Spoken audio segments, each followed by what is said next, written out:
Inflation is up a lot, higher than the typical raise. So we've got tips to help you ask your boss for more money.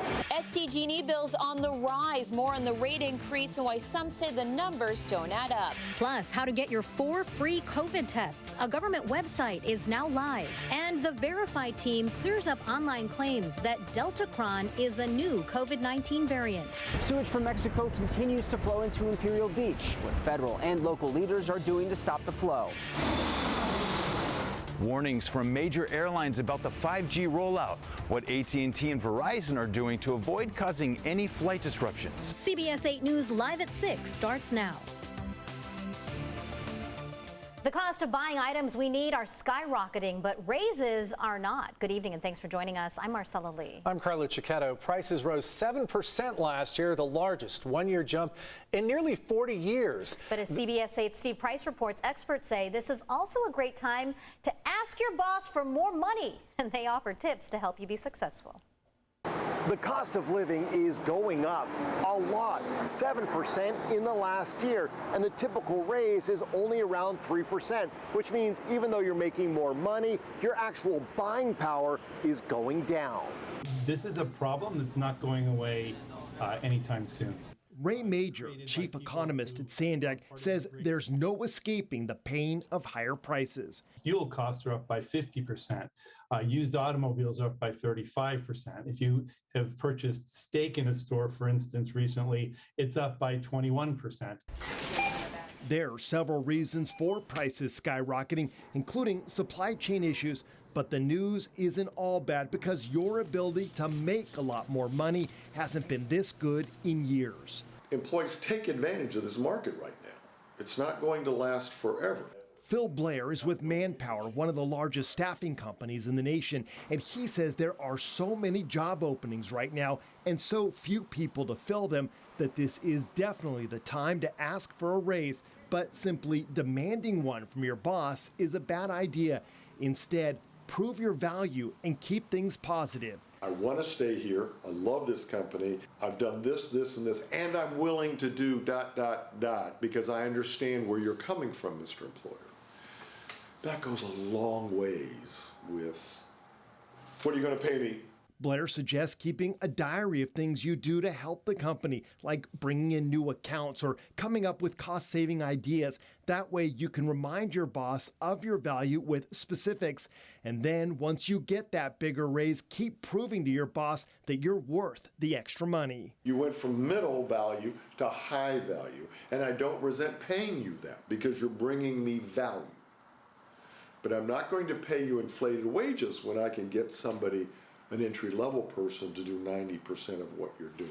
Blair knows some companies just can't afford to give employees big raises, so maybe you can work out other compensation like more vacation days.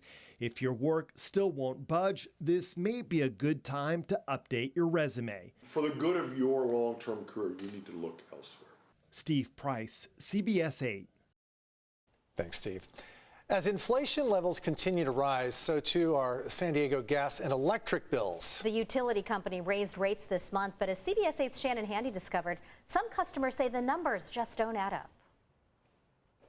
These are printouts of just some of the comments showing up on social media from people complaining about their bills. Some say they've doubled or even tripled, which is a lot more than what the rate hike actually is. Was this a fluke? Was this a mistake? So I don't know what's going on. Luna Bly lives in a one-bedroom apartment in Pacific Beach with her son. She says they're barely home and don't use a lot of energy, which is why she was shocked when her SDG&E bill more than doubled from the month before. Last month it was $85.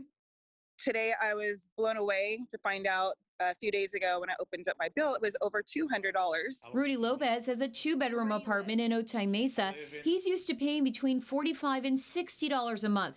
His SDG&E bill has nearly tripled. This month I just paid $149. Still just kind of like in disbelief that it was that much. On social media, people from all over the county have been sharing similar stories. On Twitter, Justin Lee posted his bill showing it go from $150 to $320.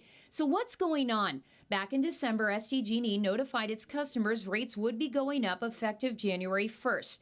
Officials cited a number of reasons for the hike, including wildfire mitigation, growth of public benefit programs that give bill discounts to low-income families, as well as the higher cost of natural gas, a worldwide issue as demand has outpaced supply. On average, SDG&E customers are paying 7.8% more for electricity and 24.6% more for gas.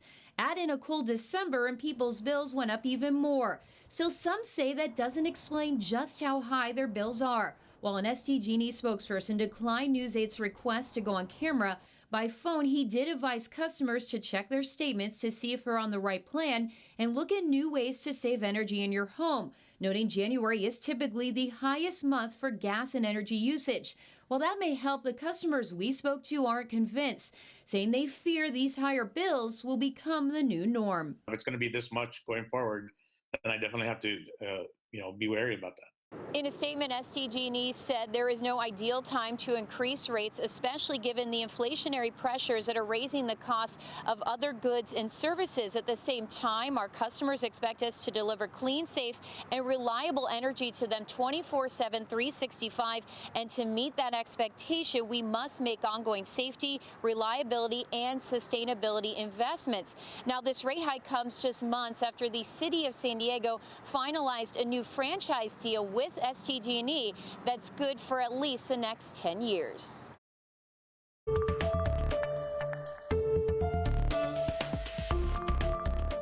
People who have waited a month to have their piling up trash taken away are finally getting a little relief. Sanitation crews were back out today after a deal was struck between the Workers Union and Republic Services. But there is a lot to be done to clear up many residential areas and businesses as well. I'm happy for the workers. They deserve it. They work their butt off. They deserve that pay.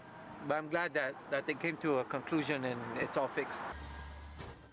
Republic Services says they will put additional crews on the streets to expedite the process, but this is going to take a few days at least. The city of Chula Vista says it will hold Republic Services accountable and is demanding a full month's refund for anyone affected by the strike. If you're in Chula Vista and still dealing with piled up trash at your home or business, you can reach out for help. Property managers can contact the city of Chula Vista at 619-409-5977 or email trashservices@chulavistaca.gov. Everyone else can contact Republic Services at 619-421-9400.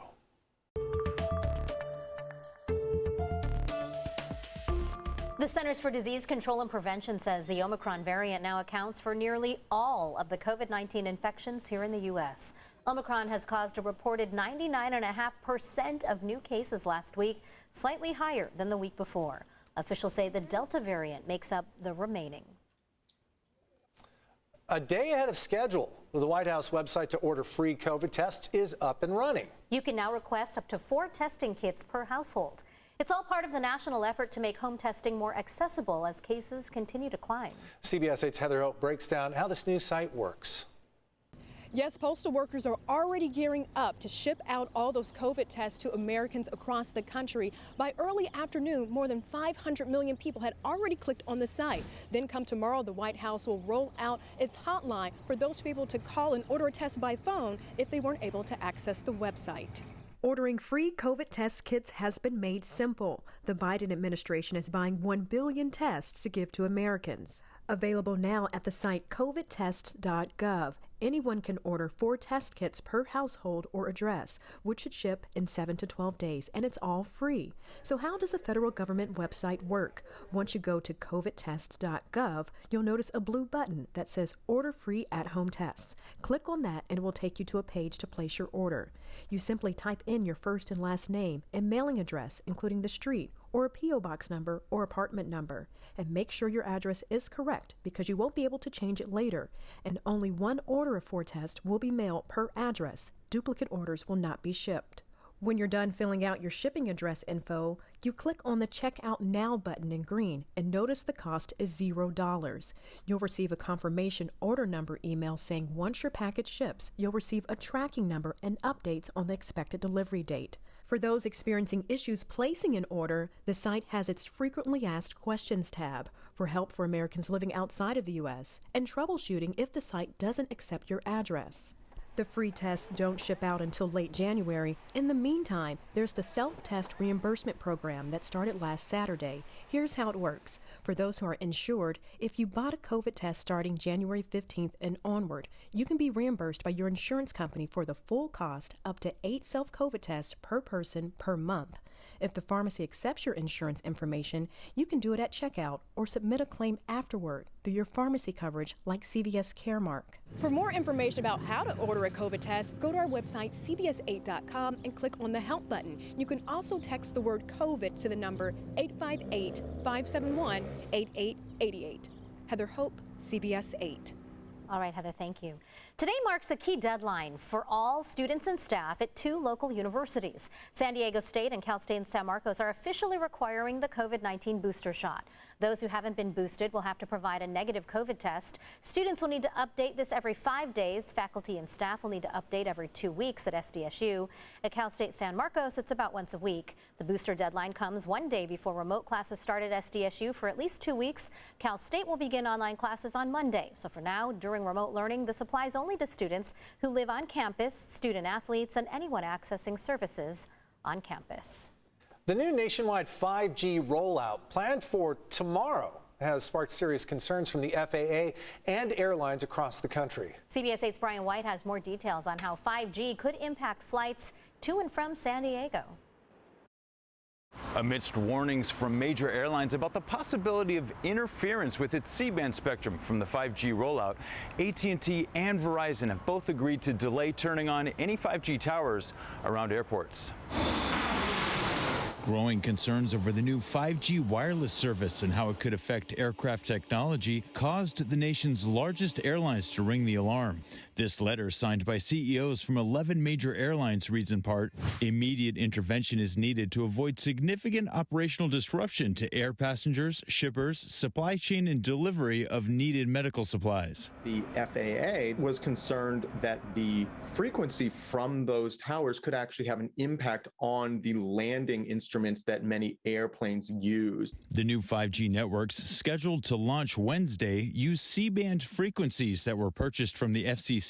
And because these particular frequencies could interfere with aircraft instruments, the major airlines want these new networks to be prohibited within 2 miles of airport runways. They were worried that this was actually going to create a safety issue for many airplanes landing, especially in low visibility environments. AT&T and Verizon responded Tuesday by agreeing to delay turning on a limited number of towers around certain airport runways.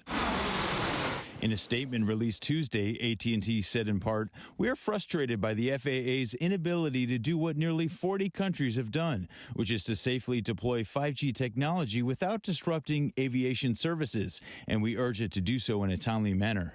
A lot of the telecoms are pretty upset about this because they figure, look, the airlines knew this was coming. This was not a secret rolled out at the last minute, and they had ample time to prepare. So will any of this affect flights to and from our area? In a statement from San Diego International Airport, it reads in part, "At this time, the telecommunications companies operating at San Diego International Airport have not implemented 5G. We continue to monitor the situation locally." And as this situation progresses with the telecom companies and the FAA, we'll be sure to share any of the latest updates right here on CBS 8.